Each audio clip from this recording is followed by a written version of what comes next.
મને લાગે છે કે આ લોકો કાલે એના સંમેલનનું નામે સિંદૂર સંમેલન ન આપે.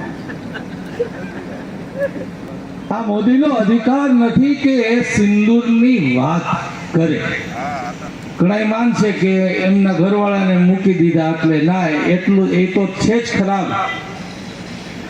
પણ ગુજરાતમાં ભાજપની આટલા વર્ષની સરકાર બાદ રોજ ખૂનમાં કેટલી બહેનોના સિંદૂર ભૂસાય છે એનો હિસાબ ન રાખનાર આ ભાજપ સિંદૂરની વાત કરવા નીકળે, મત માટે નીકળે. સાલા નાટક કંપની જેવો મોદી એવો એનો અહીંયા ગામનો બૂથનો કાર્યકર નાટકીયાની કંપની આખી ઉપરથી નીચે.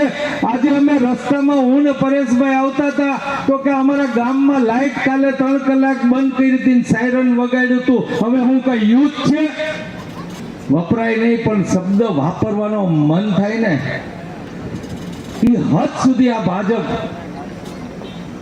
નીચે ઉતરી ગયું છે. એટલે હું કહીશ કે આ નાલાયકો યુદ્ધનું વાતાવરણ નથી, યુદ્ધમાં હારી ગયા જીતેલું દેખાડવા માટે 3 કલાક લાઈટ બંધ કરીને સાયરન સંભળાવે છે.